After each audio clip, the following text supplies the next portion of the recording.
Olá, estamos começando aqui mais um podcast Gestor 360 Graus aqui na Brasil Mentoria e hoje nós vamos trazer para você um tema muito relevante, comunicação empresarial. E quem não tem os perrengues no dia a dia com conflito de equipe, comunicação dos processos, comunicação externa, comunicação interna, meu Deus do céu, são tantos conceitos, é isso que nós vamos trazer aqui para você.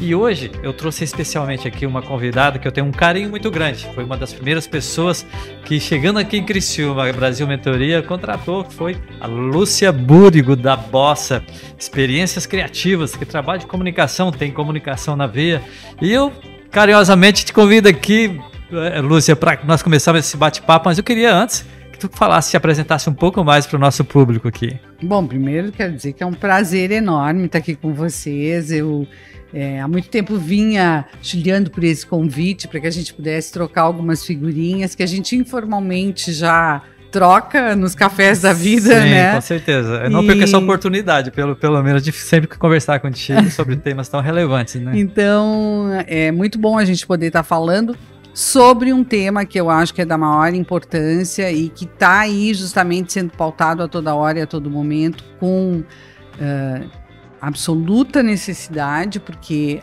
eu brinco sempre, né, que como a gente nasce chorando e alguém entende que esse choro é uma necessidade expressa, a gente já acha que sabe tudo de comunicação, porque afinal de contas, né, desde o primeiro chorinho a gente já está se comunicando, a gente está dizendo ao mundo o que a gente precisa.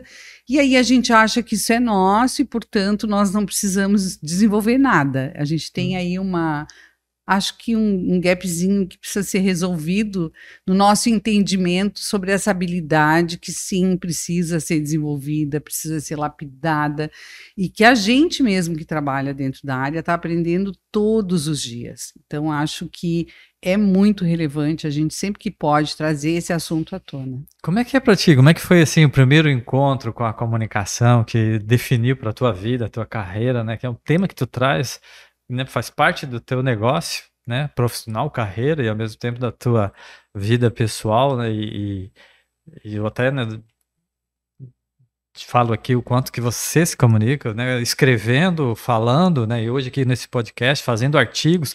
Onde é que nasceu essa paixão? Isso veio de assim, de priscas eras, né? Na verdade, eu vou olhar lá para o Rio Grande do Sul, para uma cidade do interior do Rio Grande do Sul, por onde eu passei, não foi onde eu nasci, mas uma cidade onde eu vivi muito tempo, em Santa Cruz. E lá em Santa Cruz eu morava do lado de um jornal. E acontecia, de vez em quando eu ia ali no jornal, ficava bisbilhotando e conversando e tal, e um dia uma pessoa me fez um convite para fazer uma coluna nesse jornal, porque eu era uma adolescente na época e eles entendiam que talvez ter uma coluna que fosse de uma adolescente poderia abrir uma conexão aí toda especial com um público que já não era lá essas coisas em termos de leitura de jornal já naquela época, né? Então, que era esse público adolescente. E eu comecei, então, a fazer uma coluna. Tinha uma participação semanal ali, onde eu falava dos eventos da gurizada e o que ia rolar.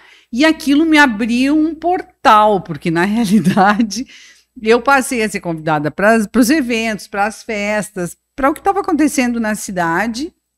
E tem uma questão que corre na paralela disso, porque eu sempre fui uma pessoa de eventos, então, desde essa época, eu estava à frente de movimentar gincana, baile de escolha de rainha, e, enfim, essas coisas que são pertinentes aí aos grêmios estudantis, porque eu fui a primeira presidente de grêmio do gênero feminino no colégio onde eu estudava, né? Então, quebrando paradigmas já desde a adolescência. Muito tenra idade, assim. E adolescente, mulher, né, fazendo um espaço num jornal, né? Naquela época os homens, né, sempre dominavam o jornalismo, né? Deve ter sido um desafio mesmo, né? Eu, na verdade, nem entendia muito o tamanho disso. Te confesso que era uma coisa muito da onda, assim. Era uma coisa de fazer e gostar e curtir.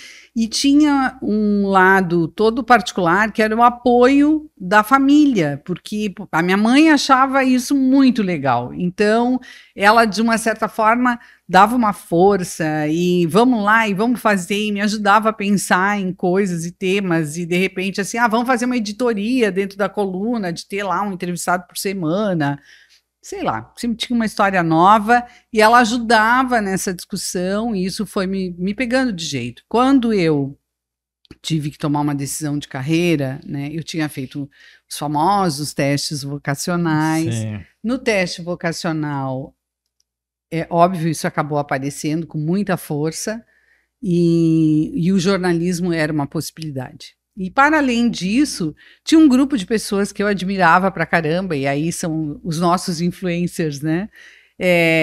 Que era uma galera que lá em Santa Cruz mandava muito nessa coisa de escrever e tal, e eles tinham um projeto que era meio revista, meio jornal, acabaram me chamando para isso, porque dessa coluna eu acabei indo para um outro jornal, eu tinha lá uma página, daí já não era mais uma coluna. Tu imagina o que é uma guria de 15 anos, 14 anos, ter uma página inteira para ela toda semana, né? Era uma festa, então... e aí aquilo depois me levou para esse terceiro projeto, que aí sim era uma outra história, né? Quando eu cheguei no Alto-Falante, ali a gente tinha já um outro compromisso. Eu já estava indo para Porto Alegre para fazer o curso de jornalismo mesmo, e aí a minha ideia era de ser uma interface, né, da nossa revista jornal em Porto Alegre. Então, os espetáculos que passavam por Porto Alegre na época eram sempre o meu norte. Eu tentava entrevistar as pessoas, as celebridades que iam, né, se apresentar, iam para o teatro, enfim, né?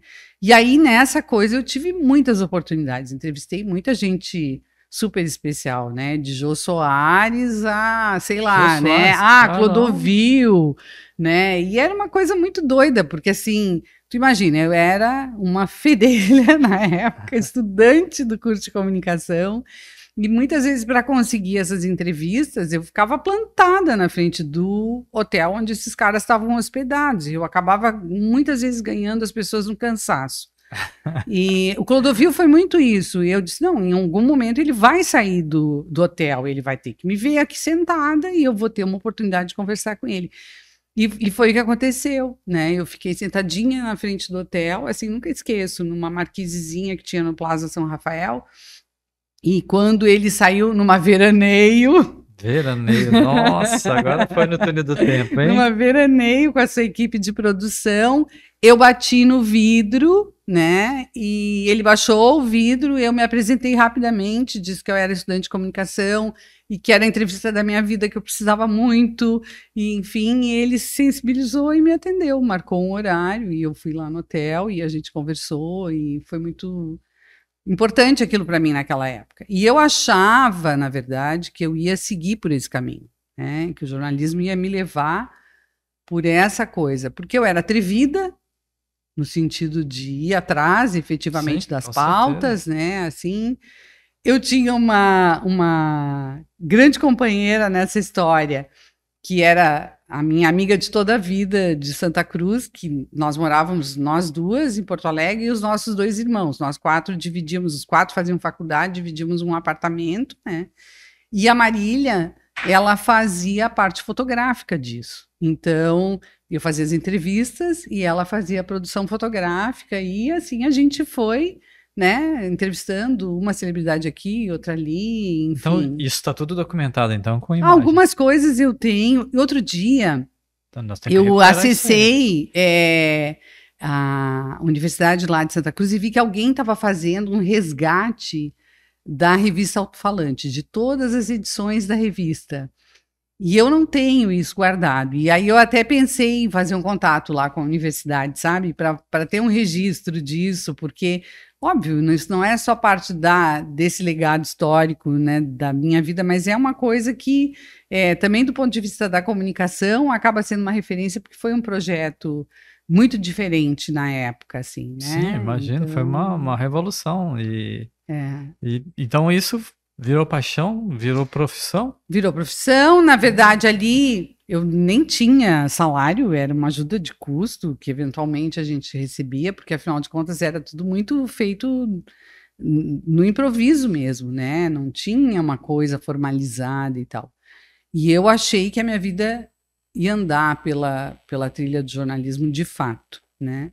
Só que com a vinda dos meus pais para Criciúma, eu acabei me formando e vindo para cá, e vim na expectativa de trabalhar no Diário Catarinense, que na época estava para surgir. Sim. E tinha uma recomendação de um professor de redação que trabalhava na RBS, que, enfim, curtia, né, o texto e achava que aquilo tinha um valor e que, enfim, fez uma indicação para que eu trabalhasse no Diário. E o Diário era um projeto que tinha um tempo para acontecer, acabou isso sendo postergado, e eu estava em Criciúma e as oportunidades começaram a pipocar. Então, me chamaram para um trabalho aqui, um trabalho ali, e eu acabei indo para uma agência de propaganda, que é a nossa casa, que existe aí até hoje, que hoje, na verdade, se dedica... Nem sei se a nossa casa ainda atua com publicidade e propaganda, mas atua fortemente na área de eventos e faz as grandes feiras que a gente tem aqui na região. E eu fui trabalhar com o Willy Bax na época e trabalhava na redação. E aí aquela coisa do texto publicitário foi me pegando, sabe, de um jeito. E de repente eu não estava com o pé fora do jornalismo e acabei entrando definitivamente no mundo do marketing, né? E aí é uma outra história. E aí começa um outro desdobramento, né? E essa questão do marketing, né? Hoje a tua identidade está muito próxima e o teu negócio hoje é junto com as empresas, né? E a Brasil Mentoria também tem essa veia, essa identidade aí, né? O mundo empresarial, o mundo focado em resultados, em pessoas, liderança, né? Todos esses contextos e tudo que envolve e é investido neste tema para que nós tenhamos um país próspero, com empresas prósperas e que gere mais resultados, mais empregos, né, mais riqueza. E você tem um papel importante nisso, que é preparar as pessoas, estar dentro da empresa e entender um pouco, né, eu queria trazer um pouco esse teu ponto de vista sobre comunicação e o mundo empresarial, né, com essa história que eu acabei conhecendo agora. E eu entendo o quanto hoje tu contribui com as pessoas e por onde tu passa, quanto a essas questões aí. Então eu queria, né, a gente fazer um bate-bola em cima disso, né? Quais são os desafios hoje, entendendo as empresas, né? Pode ser também do ponto de vista do próprio marketing, ferramentas que não são usadas, que são desperdiçadas, né? Hoje nós temos empresários que não acreditam ainda, né, o quanto que essas ferramentas podem gerar resultado. Quais são os desafios hoje que tu vê assim, passando pelas empresas quanto a essa comunicação, né? Qual é o desafio? O que está sendo negligenciado, vamos dizer assim, pelas empresas, dentro da tua percepção? Eu penso que assim, a gente já esteve num momento em que realmente assim, não se via valor, ou um valor muito pequenininho, ou se entendia de uma forma meio distorcida o papel do marketing e, por consequência disso, a questão da comunicação, né, que está inserida entre as ferramentas que o marketing disponibiliza para atingir os resultados desejados. E eu acho que já houve uma época em que se percebia equivocadamente, né, de que isso não tem muito valor, eu não preciso e tal, porque os tempos eram outros, a concorrência era diferente, o mercado tinha outras demandas, outras dinâmicas, e hoje não, né? Hoje a gente está aí diante de um mercado que é muito veloz, que tem desafios gigantes, né, de a gente conseguir se colocar enquanto marca, de ser percebido pelo cliente, pelo nosso consumidor, porque afinal de contas, junto com a gente tem aí uma oferta gigantesca e hoje a gente não concorre só com quem está no nosso jardim, mas com o mundo todo. Então, acho que para lá de bem resolvida esse entendimento, né, de que a gente está falando de algo que é necessário. A questão eu acho é o quanto essa necessidade que eu tenho do uso das ferramentas me faz entender que isso também precisa ser feito de uma forma profissionalizada. E acho que se criou assim uma coisa muito em torno da comunicação e do marketing. Eu brinquei no início da minha fala, né, dizendo que a gente chora e aí a gente já é entendido, e como a gente é entendido, a gente, a partir dali, à medida que a gente vai avançando nos processos de interação das relações, a gente entende que sabe tudo de comunicação, e a verdade é que a gente não sabe absolutamente nada. E cada vez que a gente se aprofunda um pouquinho nisso, a gente vê o quanto tem de coisas a serem descobertas, porque na realidade acho que o maior desafio da gente é perceber o quanto a comunicação é subjetiva e o como a gente precisa entender dessas subjetividades para a gente poder promover a assertividade, né? Então eu acho que talvez o maior desafio seja justamente isso, assim, a gente perceber que há uma caminhada de autoconhecimento muito profunda a ser feita para uma melhora daquilo que a gente expressa por meio das nossas palavras, daquilo que a gente verbaliza, ou das nossas ações, dos nossos gestos e tudo mais, né?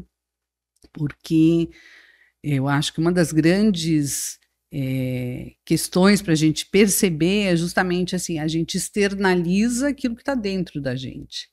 E na medida em que dentro de mim tem um monte de coisa para ser resolvida, né? Isso de alguma forma vem nessa minha fala, na maneira de eu me comportar, na maneira com que eu interajo como líder dentro de uma organização ou líder dentro da minha casa. E eu acho que esse é um grande desafio. É a gente ter esse entendimento de que para lá de ter lá as 5 maneiras de não sei o que lá, né? Aquelas formulinhas mágicas para que a gente consiga ter uma interação mais legal e que tenha uma entrega interessante. Porque, óbvio, se eu seguir assim minimamente, né, umas regrinhas ali, eu até consigo ter uma interação legal e tudo mais, mas essa interação lá no futuro, daqui a pouco ela pode ter sim um desvio ali qualquer, né, uma explosão. Vira conflito, né? Porque na realidade tem outras coisas mais profundas para serem resolvidas, né? Mas que aquilo ali ajuda a dar conta do emergencial, das coisas do dia a dia, eu não nem discuto, acho que ajuda bastante, né? E acho que a gente tem a felicidade hoje de ter um acesso gigante a coisas que são muito boas. Porque a gente abre o YouTube e a gente se depara hoje, por exemplo, com grandes psicanalistas, psiquiatras, falando sobre a questão da comunicação e trazendo isso para dentro de um outro universo, né? Que é justamente assim, como é que a nossa caixa preta funciona aqui, né? E faz com que muitas vezes a gente verbalize coisas que a gente não gostaria de verbalizar, ou da forma que a gente... E estou falando isso muito me sentindo incluída nesse discurso, né? Porque Sim. Eu acho que, assim, nenhum de nós está escape a isso, pelo contrário, e eu sou uma pessoa que estou todo dia, sabe aquela coisa da eterna vigilância, assim, tendo o que fazer. Porque... E é incrível como, né, a PNL, né, a Programação Neurolinguística, né, sou master em PNL e estou me policiando a todo momento, né, mesmo com os conhecimentos que eu obtive. Mas a PNL, ela está há tanto tempo, né? Todo mundo ouve falar, mas quando vai para a grande massa, são poucos dentro, né, de um percentual, que eu me relaciono com pessoas que conhecem isso. No mínimo já leram algum livro sobre isso. Mas é uma ferramenta que tem, inclusive, esse papel educacional, né, de fazer essa leitura subjetiva e realmente contextualizar em cima de fatos e evidência uma comunicação, um sentimento, uma sensação, né? E as pessoas não buscam esse acesso, ou algumas não têm realmente o acesso. E mesmo com o YouTube, com tudo isso, e às vezes eu me deparo, caramba, dentro de uma discussão de algo que é muito conceitualmente já definido e está sendo tratado de forma subjetiva. Aí você pega o celular, abre o Google, você vai no conceito e ele traduz tudo aquilo que está querendo falar ali naquele momento. Você já se deparou com isso? Como as empresas ou os grupos muitas vezes não buscam esses recursos, que está muito fácil hoje, está na palma da mão, até para diminuir conflito? Mas eu acho que à medida que a gente vai avançando, porque assim, uma das coisas que a gente precisa considerar, né? O acesso à educação, ele mudou muito a configuração das coisas, né? Eu me lembro, eu tenho 10 anos de gestão de comunicação dentro de universidade e lembro muito de pessoas que estavam chegando para fazer a sua faculdade, que eram a primeira pessoa da sua família a ter o acesso à graduação. Então, essa coisa da disseminação, da possibilidade de acesso à formação, foi abrindo também, né, possibilidades. Então, à medida que isso vai se abrindo, que esse universo vai se expandindo, é natural, essas pessoas vão chegando às organizações e vão trazendo aí uma curiosidade, uma necessidade de buscar, de pesquisar alternativas, de achar caminhos, e essas coisas aos pouquinhos vão acontecendo, né? Então eu acho que assim, num planeta como o nosso, de 8 bilhões de pessoas, né, a gente tem aí uma caminhada gigante para ser feita, e que bom, porque a gente tem muitas coisas, eu acho, ainda para desenvolver e para descobrir, para avançar no sentido de tornar a nossa comunicação melhor. E a comunicação, ela está atrelada à qualidade das nossas relações, né? Então, a qualidade da nossa comunicação, ela impacta diretamente na qualidade dos nossos relacionamentos. Então, tu traz isso para dentro do ambiente organizacional e passa a ver a comunicação com outros olhos. Então, gente, a gente precisa realmente olhar isso aqui com carinho e entender que há uma ciência aqui junto, né? Que a gente precisa se apropriar de alguns conhecimentos, a gente precisa estender esses conhecimentos para a nossa liderança, para que as nossas lideranças possam efetivamente assumir o papel de serem elas a voz da estratégia da nossa organização. Porque é isso, né? A liderança é o principal canal de comunicação de uma organização, porque é o líder que transmite, de fato, a visão de uma organização, é ele que traz no seu discurso, efetivamente, essa imagem que foi construída de um futuro desejável. Então, esse líder, ele precisa ter uma fluência, e quando eu estou falando dessa fluência, não estou falando necessariamente que ele é um cara que tem que ter um vocabulário rebuscado e que ele tem que construir, né, frases que às vezes são absolutamente intraduzíveis, assim, a gente não consegue entender o que a pessoa quer dizer, né? Pelo contrário, ele tem que ser cada vez mais claro, mais objetivo, a nossa demanda de tempo exige isso. E isso também eu acho que é uma habilidade. A gente saber trabalhar com uma comunicação que esteja mais enxutinha, né? Eu sempre brinco que o Twitter é uma baita de uma escola, porque tu trabalhar, né, com uma redução de caracteres ali, enfim, acaba sendo uma maneira da gente se exercitar, de dizer as coisas de uma forma diferente, né? Por que a gente precisa de tanta figura de linguagem? Por que a gente precisa de tantos adjetivos? Analogias. Né? E os adjetivos, eles são, nossa, um problema, né? Porque quando a gente está falando de adjetivos que remetem a uma questão positiva, muito que bem, mas quando a gente trabalha com adjetivos que não configuram isso, a gente está criando aí grandes problemas. Que o adjetivo, ele tem uma ligação muito forte com o julgamento, né? Total. E aí, então, assim... E ninguém, nem eu, nem tu, nem quem está assistindo, aceita ser julgado. E aí é onde começa o problema. E na verdade, assim, não deveria, a gente julga, né, mas não deveria ser esse o nosso papel. Então, acho que uma das grandes questões que a gente precisa se treinar diariamente é para isso, né, minimizar esse impacto do julgamento, sabe? Como é que eu desligo essa chavinha ali para que eu realmente esteja aberta para aquilo que o outro tem para me dizer de verdade. Né? Então, acho que esse exercício, o exercício da empatia, que é tão fundamental, é a palavra da moda, é a palavra da vez, mas no sentido real mesmo, né? Empatia, o que é? É abrir espaço. É abrir espaço. É, de fato, eu possibilitar de que o outro se manifeste. Só que o outro está se manifestando e eu já estou aqui loucubrando. Tá louco para cortar ele já na metade da fala, porque já deduziu. E vai errar, né? E vai errar. Eu já fui lá na frente, entendeu? Eu já vi uma outra história e tal. Ou eu tô louca para dar um conselho.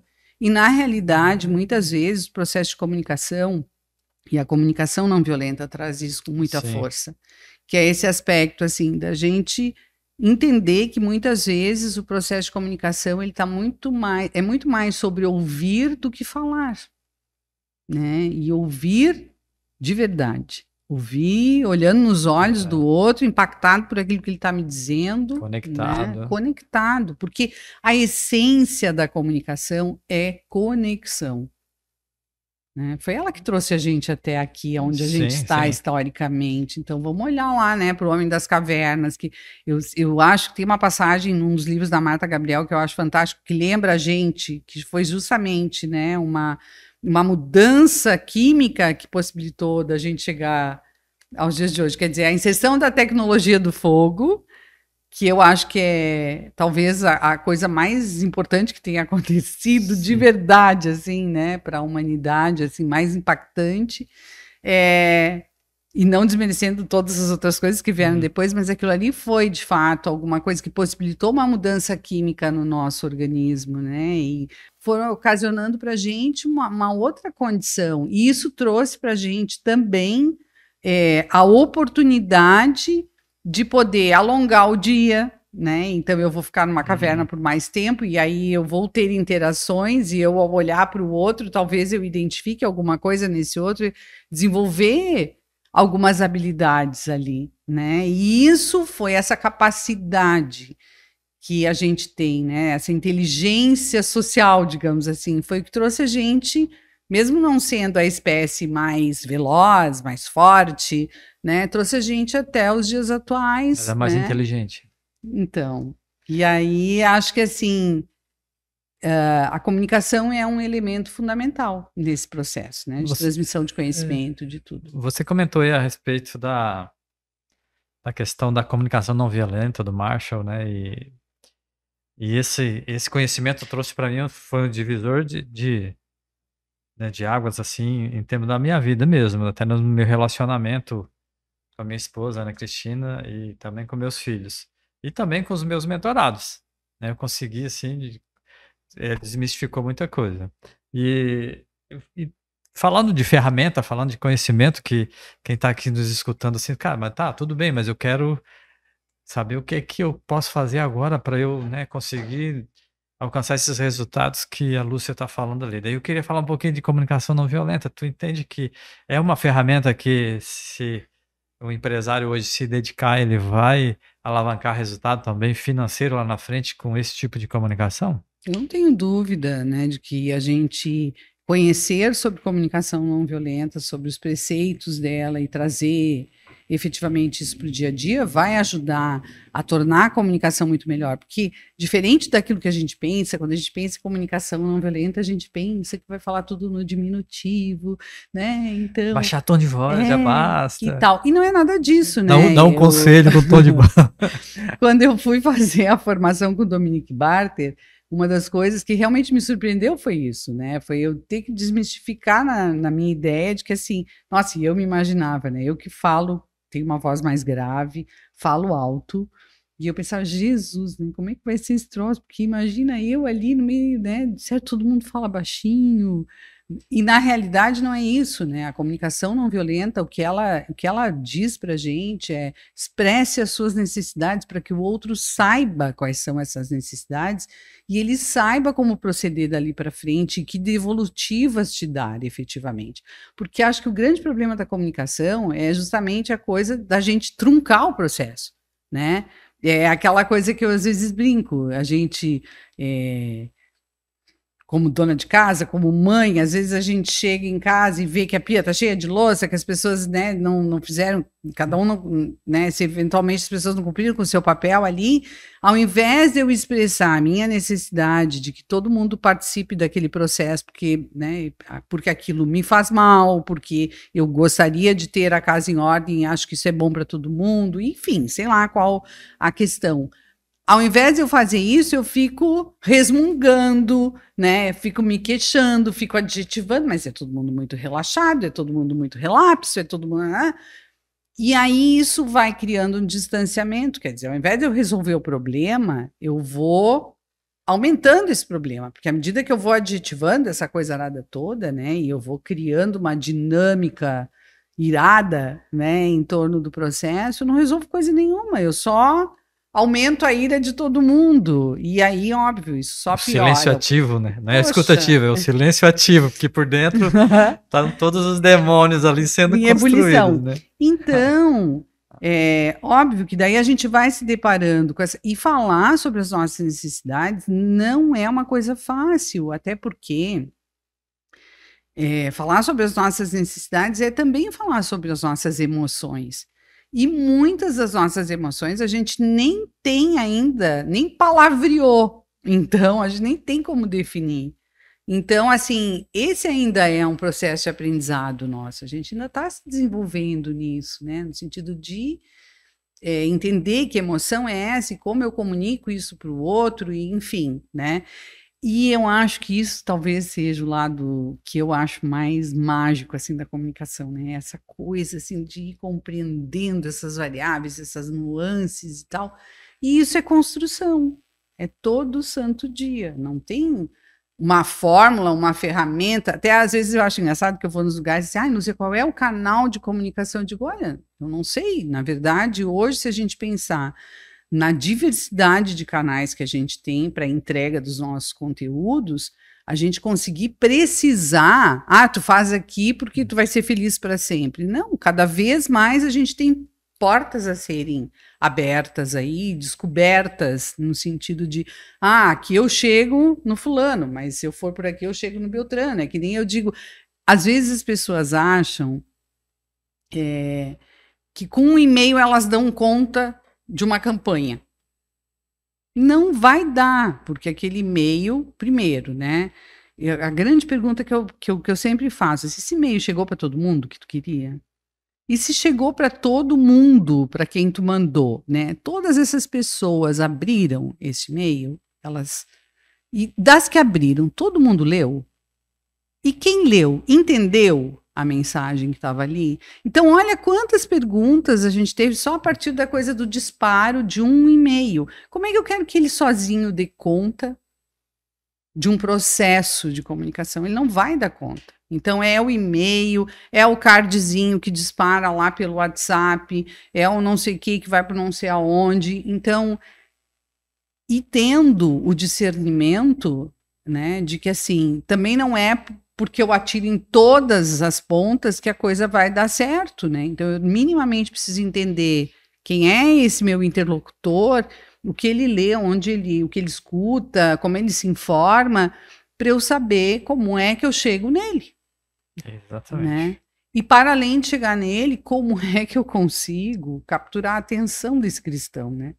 Porque o mais difícil de tudo hoje é justamente isso, assim, né? Olha só, a gente está aqui, eu estou com meu celular aberto aqui do lado, nesse momento estou contida, não olhei, né? Eu fico até fora, senão... Mas a gente está sendo chamado pelo mundo o tempo inteiro. Então é muito rápido, assim, são microsegundos, né? Para a gente conseguir uma capturar disputa muito grande pela nossa atenção. Pela nossa atenção, né? E uma disputa que é feita com muita qualificação, porque tem gente hoje que sabe muito sobre isso, que se aprofundou muito na construção de um bom texto, de um storytelling interessante, né? De uma copy super maneira que, enfim, tá cheia de gatilhos e que te prende, enfim, né? Então, assim, há uma enxurrada, a gente está num mar de informação, se fala daquela história de que nós estamos infotoxicados, né? Exatamente. Então, essa obesidade de informação faz com que muitas vezes a gente deixe passar em branco alguma coisa que tem relevância, por motivos vários, né? Então, às vezes até pela falta de cuidado na maneira com que essa informação foi preparada e às vezes até pelo nosso momento ali. Naquela hora eu não estava suscetível àquele tipo de conteúdo. Então, olha quanta coisa para dar conta, né? E aí, quando a gente está aqui, nessa interação, no frente a frente, assim, é essa coisa da gente realmente ter uma atenção para o que o outro está dizendo. Tem uma história, sabe, Dilson, que eu acho muito boa, de um amigo que é cirurgião plástico. Uma vez ele recebeu uma pessoa no consultório e a pessoa chegou, né, entusiasmado e tal, e ele mais ainda, e aí, então, fulano, quer dizer que finalmente vamos mexer nesse nariz. E a pessoa disse, não, mas eu não vim aqui por causa do nariz. essa coisa de tu te antecipar ao outro, né, de tu não dar chance para o outro verbalizar, muitas vezes faz com que tu crie um problema para outra pessoa. Porque olha nesse caso, daqui a pouco essa pessoa foi ali por uma outra questão, o nariz não era um problema, mas no mínimo ela saiu dali se questionando, né, sobre a validade ou não de dar uma corrigida na história do nariz. Mas que é essa coisa que nós estamos falando agora há pouco, né? Eu não tenho paciência para esperar o outro verbalizar. Eu estou sempre querendo me adiantar, eu quero ser o adivinho de um processo, né? Quero estar à frente e tal.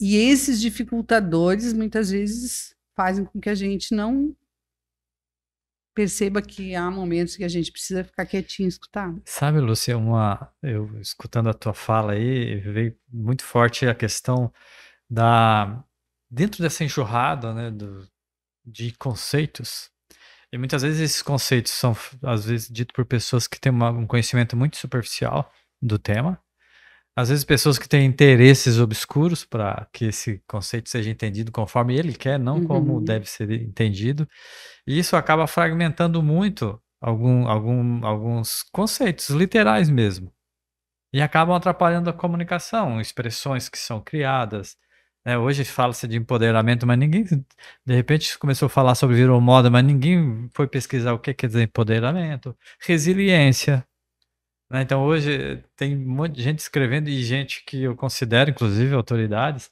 falando de assertividade e escrevendo, inclusive, assertividade com C, não com 2S, né? Que são coisas diferentes, não tem nada a ver com certo e errado.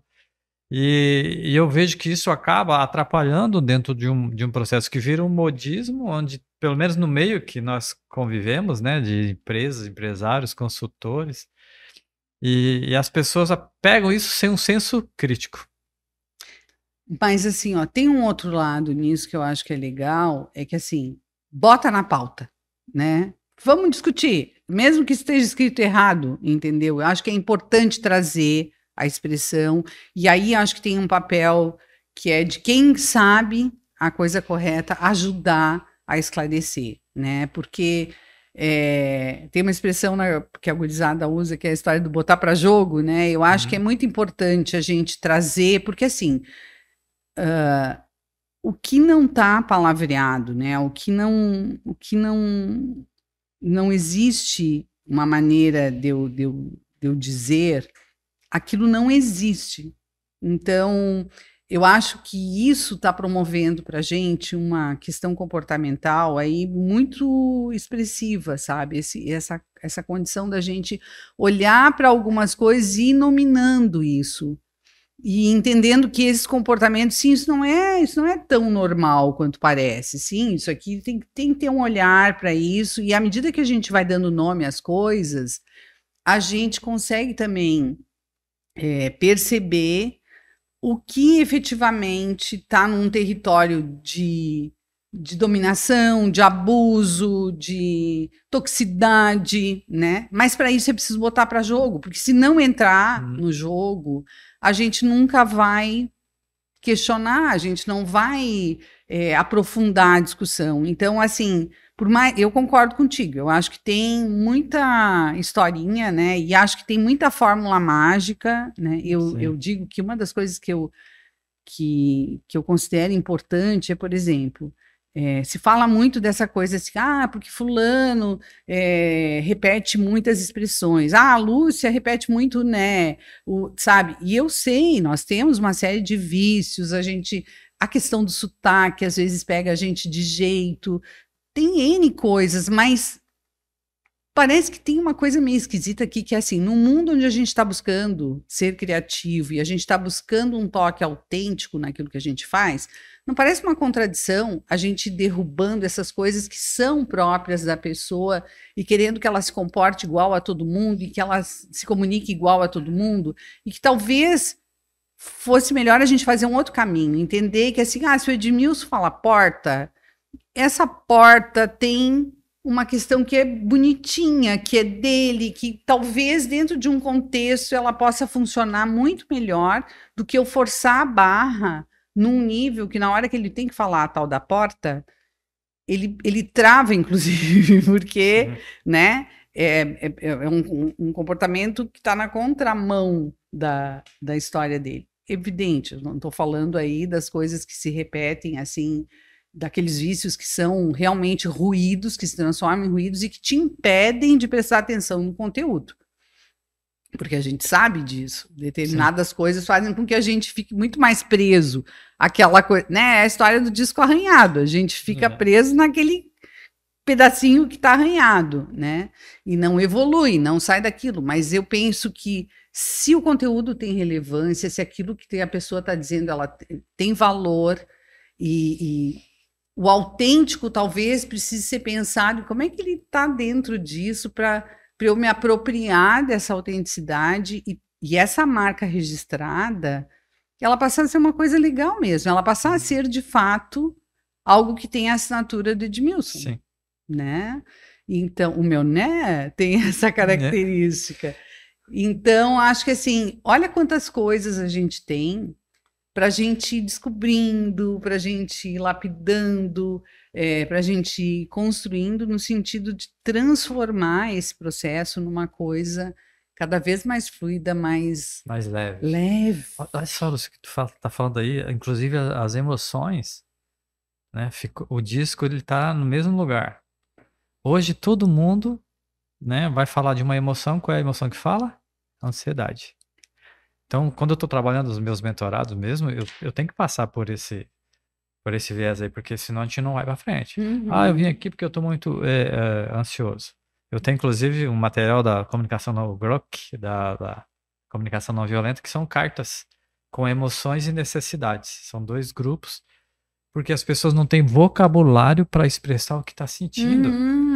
Aí a ansiedade já é uma doença, já precisa ser tratada, você precisa estar acompanhado com um terapeuta, você talvez até ser medicado, né? E a próxima escala são coisas horríveis na vida de uma pessoa. Aí quando você fala, não, mas se não fosse ansioso, qual seria o sentimento?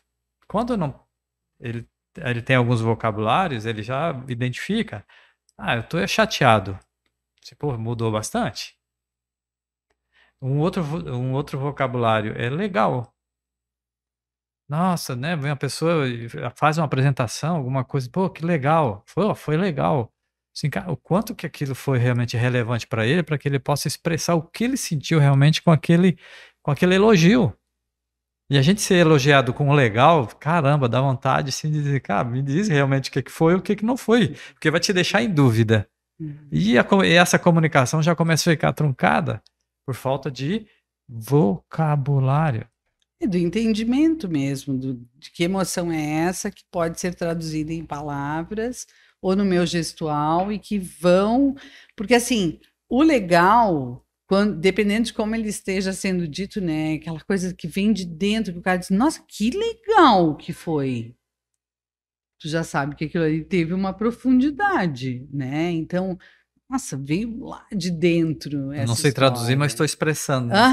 Então eu acho que é muito disso também, da gente entender que a nossa comunicação, ela 70% é não verbal. É a maneira com que a gente se encolhe, cerra os olhos, né? Então acho que são todos esses componentes juntos que acabam transmitindo uma mensagem que é aquela que a gente deseja ou não. Então, eu acho que a gente precisa prestar atenção, de fato, nessa forma que a gente usa para que o outro perceba o que a gente precisa ou o que a gente sente naquele momento, quais são as percepções que a gente tem sobre aquele episódio.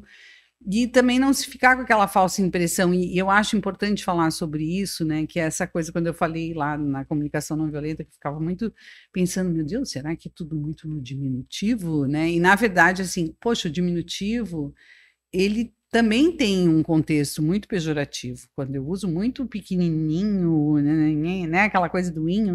As mulheres, né, tem muito esse hábito, né, de tratar as coisas muito no... Isso traz, às vezes, para um contexto, sabe, de desvalorização daquilo, minimiza a força que aquilo tem, né? Então, acho que a gente se dá conta, e alguém em algum momento te disse, não, mas é bonitinho. Quando tu fala desse jeito, porque é delicado. Legalzinho, né? Então, assim, mas é delicado quanto? Realmente é delicado? Ou em que contexto isso é delicado? Porque porque também é isso, né? A comunicação tem a ver com o seu contexto, e a gente não pode isolar uma coisa da outra, é preciso a gente olhar isso de perto, né? Então, acho que assim, a gente está falando de muitas variáveis, de muitas possibilidades, a gente está falando de algo profundo. Quando eu me apaixono pelo tema, porque eu entendo cada vez mais assim, de que comunica... E aí eu vejo que eu não sei mesmo nada, não é? Eu acho que isso é uma coisa também interessante, a gente perceber que a gente realmente... Porque assim, ó, se tu pensar, uma das grandes ferramentas que a gente tem de comunicação é a retórica. A gente está falando de 2000 anos, uma ferramenta que tem 2000 anos e que está aí, que mostra para gente que um bom roteiro ele tem que estar fundamentado em lógica, credibilidade e emoção. Que se tu triangular bem, né, esses elementos, com certeza tu vai ter um discurso que emociona a tua plateia, e aí a emoção, tanto do ponto de vista daquela emoção que te inflama negativamente, quanto ao contrário, que te emociona mesmo, né, assim, que te acolhe, te abraça, né, quanto a coisa de tu, né, saber que isso não é a emoção sozinha, ela não funciona, que tu tem um aspecto lógico ali para dar conta, uma lógica que precisa ser evidenciada nesse teu discurso, e tu tens a questão da credibilidade, que é importante, porque dá força para o que tu está dizendo. E a credibilidade, às vezes, não está só fundamentada na pessoa que faz o discurso, mas está fundamentada também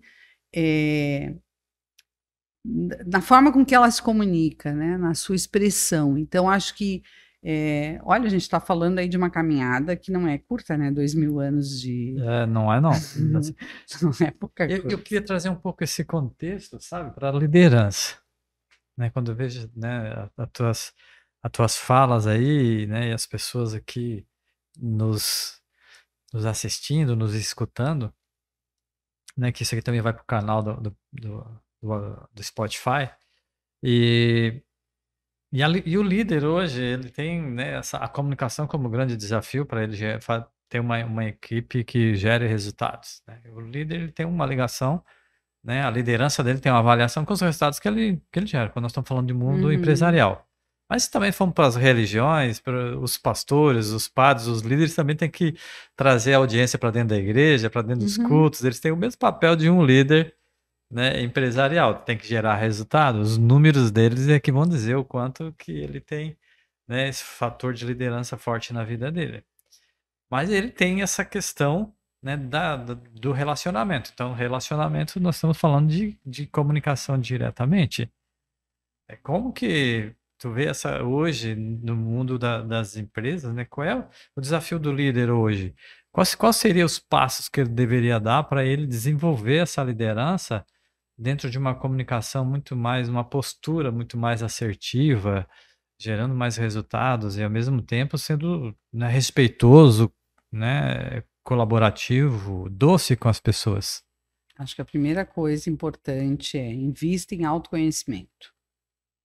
Porque tudo parte daquilo que a gente falou. Eu externalizo o que está dentro de mim. Então, se eu trabalho no sentido de desenvolver o meu autoconhecimento, entender quais são as sombras que eu tenho dentro de mim e efetivamente ir lapidando esse ser humano por dentro, ele automaticamente já vai dar uma resposta melhor naquilo que ele externaliza. Então, eu acho que essa é uma questão importante. Tu sabes que uma coisa que aconteceu numa das últimas formações que a gente fez, dois líderes que estavam participando dessa formação, num intervalo, no momento do coffee, vieram conversar comigo porque estavam passando por um processo de terapia. E foram buscar a terapia porque estavam entendendo que estavam tendo uma dificuldade relacional com a sua equipe, e que essa dificuldade ela transcendia a questão da empresa. E eu achei bárbaro isso, porque na realidade, e até comentei e elogiei a atitude, porque isso não é uma coisa muito comum, pelo menos é óbvio, eu vejo cada vez com mais frequência pessoas buscarem esse tipo de recurso, que eu acho que é imprescindível, porque isso te dá uma outra possibilidade, tu te transforma mesmo como pessoa, né? Então, isso eu acho que é fundamental. E quando eles trouxeram isso, eu achei maravilhoso, quer dizer, essas pessoas, elas acabaram, por intuição ou entendendo, né, na sua jornada, o quão importante seria investir nisso. Então, eu acho que esse é um aspecto importante. A outra questão é se dar conta de que a comunicação, ela é uma liga, ela é uma colinha, ela te conecta ao outro. Então, se ela é uma colinha que vai possibilitar a tua conexão com o outro, e essa colinha ela pode ser melhorada, que a gente precisa exercitar essa melhora. E aí a gente vai enxergar quais são as nossas vulnerabilidades. Onde é que a gente... Né? Uma das coisas que eu sempre me penitencio muito é a história de falar muito alto. Eu venho de uma família que fala muito alto. Eu brinco às vezes com as pessoas. Eu morava perto de uma emissora de rádio. Minha mãe fazia uma brincadeira com meu pai que eu achava incrível. Às vezes, na hora do almoço, a gente naquele furdunço de família e todo mundo falando e não sei o quê. E meu pai tinha uma voz muito potente, grave, né? E alta, assim. Então, e como a gente morava do lado da rádio, minha mãe falava assim: gordo, fala mais baixo que tá dando interferência no rádio. Né? Então, a gente ouvia, eu lembro que eu via aquilo e eu ficava pensando, será que eu vou falar alto assim como meu pai, né? Que vai dar interferência no rádio? E apesar dessa coisa de me dar conta, eu não controlo meus decibéis. Eles são uma coisa muito interessante, porque assim, eles acompanham o meu entusiasmo. E à medida que eu vou me empolgando pelo bem ou pelo mal, eles vão crescendo. Então eu tenho que ficar ligada nisso, porque tem gente que me conhece e que vai encarar isso com a maior naturalidade, mas tem gente que vai ficar olhando e vai dizendo, meu Deus, que mulher braba. Né? Né, a gente já se conhece aí pelos, acho que 2018. Eu nunca percebi esses decibéis aí. Não sei se nunca tive a oportunidade, né? Talvez o Vitor, o pessoal lá já deve ter. Com certeza. Já deve ter visto esses decibéis, mas eu vejo, né, a tua postura de voz, inclusive, uma postura de voz até de alguém que poderia estar fazendo um programa de rádio, fazendo apresentações, porque. Ó, pessoal, presta atenção aqui. Mas é realmente, né? Eu não vejo isso. Talvez seja uma percepção tua, mas. É uma voz que ganha espaço, sim.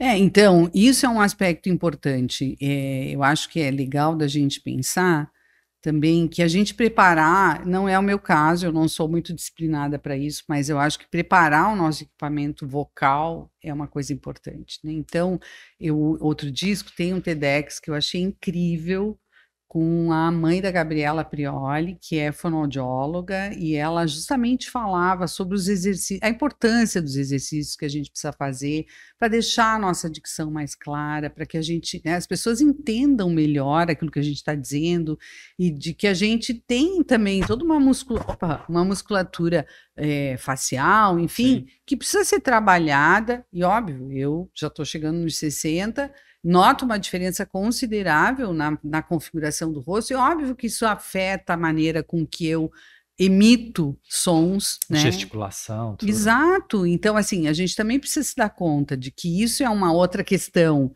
que é importante. Eu tenho sei lá, algum tipo de... Noto que tem uma questão na minha fala ali que me incomoda, e isso às vezes é um inibidor, essa pessoa muitas vezes deixa de se manifestar porque ela sente que aquilo ali deixa ela num certo constrangimento. Hoje tem tantas possibilidades, então a gente buscar recurso também para desenvolver isso, para que a gente tenha ciência que dá conta disso. Então, sim, acho que buscar esse recurso é uma coisa importante. E principalmente a gente desmistificar essa coisa de que, assim, da síndrome de Gabriela, né? A gente não vai morrer assim porque nasceu assim. A gente tem oportunidades de se melhorar numa série de coisas. E o líder que quer crescer na sua carreira, e eu não estou falando só dentro daquela organização, mas que amanhã ou depois ele vai estar noutra, né? Vai ter outras oportunidades e tudo mais, ele vai percebendo que poxa, se a comunicação é um diferencial, e o livro do do Galo, do Carmine Galo, ele é da Comunicação 5 Estrelas. Eu recomendo esse livro para todo mundo, porque ele é um livro muito simples da gente ler e absorver os ensinamentos. E ele fala ali, as grandes organizações, uma das questões que estão sendo olhadas no processo seletivo é a capacidade de comunicação do profissional, é o quanto ele consegue ser persuasivo e envolver pessoas num projeto, numa ideia, porque isso faz toda a diferença. E se a gente pensar, né, nesse nosso momento aí digital, isso nos diferencia dos robôs, de fato. Essa capacidade da gente conseguir, né, capturar a atenção do outro, da gente produzir um roteiro que, nossa, vou parar ali para ouvir aquilo ali, porque isso me interessou, né? Essa questão, eu penso que é muito potente e ela acaba sendo um diferencial competitivo para esses profissionais, e se a gente puder, sim, desenvolver isso, nos capacitar cada vez mais em relação a isso, tanto melhor, porque aprimora.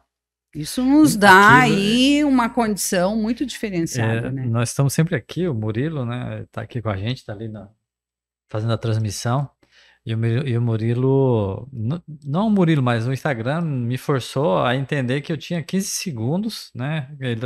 Antes até o story de 1 minuto, mas 15 segundos o algoritmo ele entrega mais. Então eu tinha que dar uma informação em 15 segundos, assim, mas Murilo, não existe isso, pá, tu vai ter que dar um jeito, pai. Não, Murilo, mas não existe, como que em 15 segundos? E eu sou uma pessoa, né, que conversa muito, que eu sou muito, né, de trazer analogias, exemplos, justificativas. Então, para mim, e eu consegui fazer. Eu vi que realmente em 30 segundos, ou seja, 1 minuto, você consegue realmente entregar uma informação de forma objetiva, Mas direta. pensa comigo. Mas é um exercício, Lúcia, que...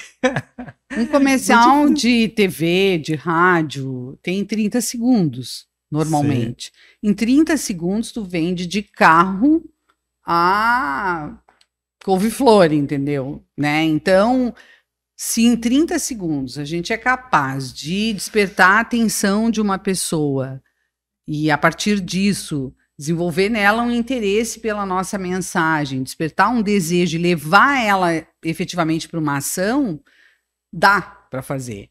Então, às vezes acontece assim, a gente vai para... Hoje de manhã mesmo, estava sentada com um cliente, a gente estava preparando a programação de um evento, e aí ela falou assim, mas eu queria que a gente tivesse um espaço para que o patrocinador master pudesse dar o recado dele e tal, né, mais institucional. Digo, não, perfeito, eu acho que a gente pode trabalhar com alguma coisa ali em torno de 5 minutos, entre um palestrante e outro, para uma fala breve e tal. E ela falou, nossa, mas 5 minutos é muito pouco. Eu digo, não, 5 minutos é um espaço que a gente tem para um break gigante de comerciais.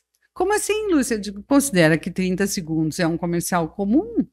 Então, olha quanta coisa tu consegue vender nesses 5 minutos. Eu nunca tinha pensado sobre essa ótica. É porque a gente está muito mal acostumado nessa gestão de tempo. E aí entra um pouco essa nossa condição, assim, de ter que trabalhar cada vez mais com o poder de síntese, né? De sintetizar a mensagem, de ser mais claro, mais objetivo, mais conciso na nossa mensagem, porque isso não significa que ela não vai ser uma mensagem entendida ou que ela não vai ter um conteúdo emocional, né? A grande questão é como é que eu preparo esse roteiro para que ele, em 30 segundos, ele consiga trabalhar dentro dessa perspectiva que eu te falei, né? A lógica, a credibilidade e a emoção para poder vender o peixe, aquilo que eu desejo, não necessariamente um produto, mas uma ideia ou um projeto, o que quer que seja. E isso é exercício. É exercício. É exercício. Quando eu entro numa empresa e pergunto se tem reuniões, não, a gente tem reuniões e tal. Qual é o tempo da reunião? Nós temos reuniões de 2 horas, de 3 horas, eu já vejo que virou a grande família, que não tem processo, que não tem um método do objetivo de comunicar. E antes não era assim, né? 3 horas é muito, vai lá, mas pelo menos a reunião tem que ter 1 hora, 1 hora e meia. Era o conceito que eu trazia. né? E com esse aprendizado e com aquilo que eu venho praticando, daí nós entramos, né? Aquela questão de entender, conhecer, buscar que existe, né, outras possibilidades, outros conhecimentos. Certamente um líder Hoje hoje tu que busca o teu trabalho, ele vai entender, poxa, dá para mim fazer. Se eu me comunico muito mais forma muito mais objetiva e rápida, as minhas metas e meus objetivos que estão na linha do tempo lá, com 6 meses, eu posso trazer para 3 meses, para 2 meses. principalmente assim, ó, quando a gente fala de reunião, é olhar para cada reunião e qual é o objetivo que ela tem. Eu acho que o nosso grande problema é a gente não ter claro qual é o objetivo daquele encontro. Porque a gente sabe, por exemplo, hoje as reuniões, né, e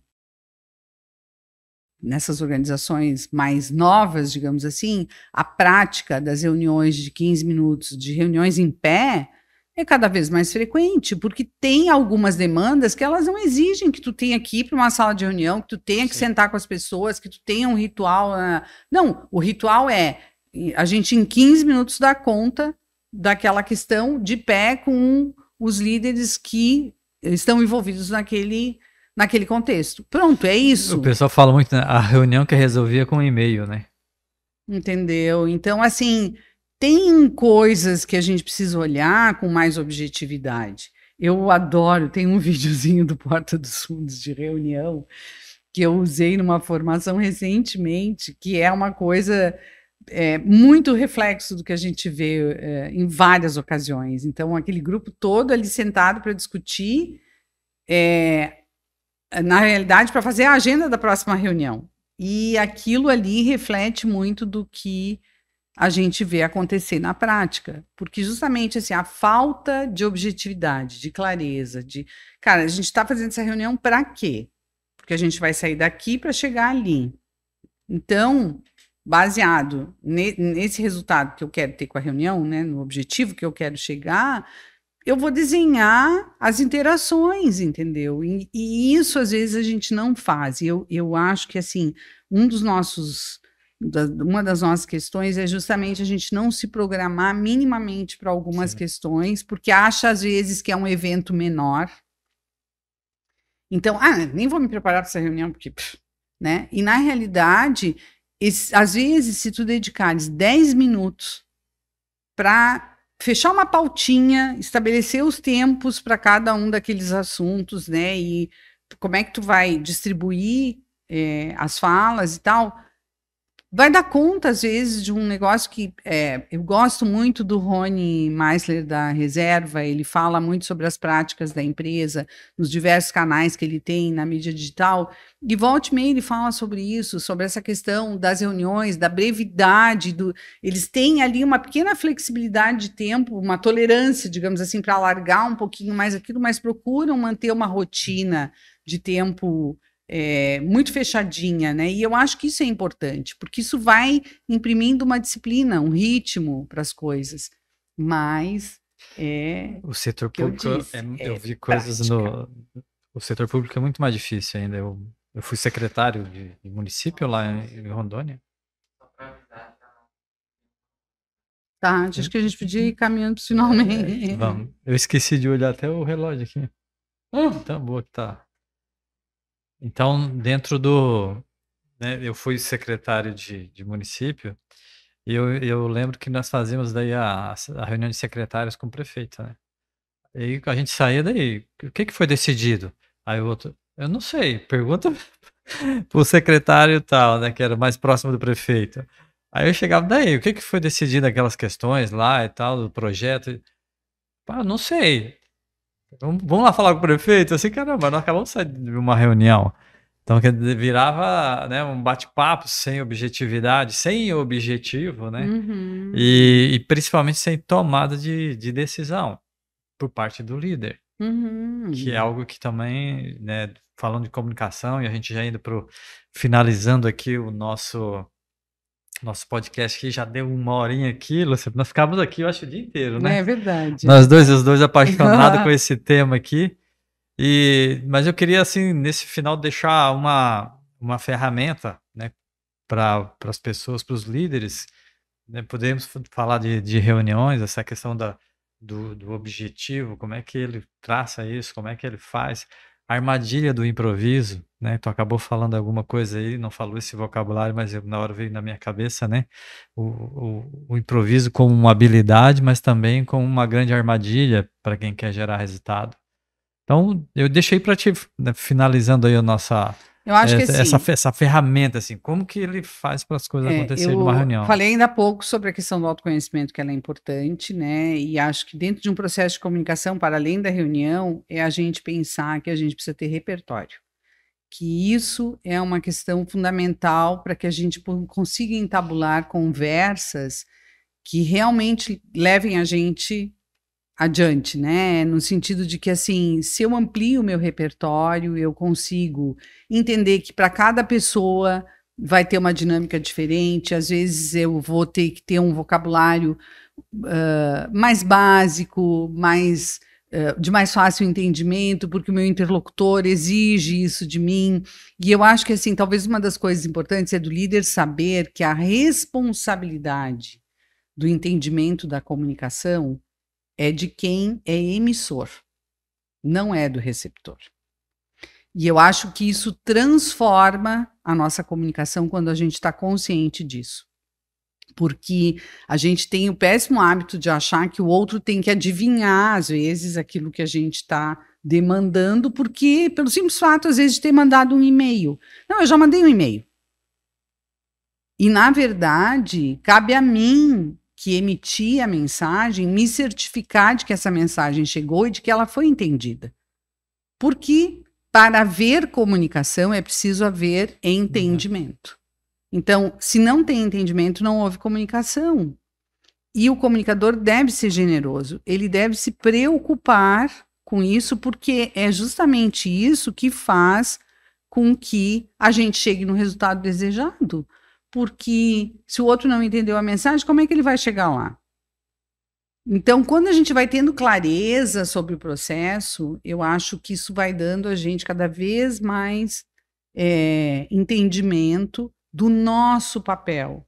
Eu que emito a mensagem, que sou a líder, que preciso que o meu grupo, que a minha equipe, que o meu time saia daqui para esse outro ponto. Né? E simplesmente emitir uma mensagem às vezes não é o suficiente e se certificar de que chegou, mas de dar um acompanhamento para isso também.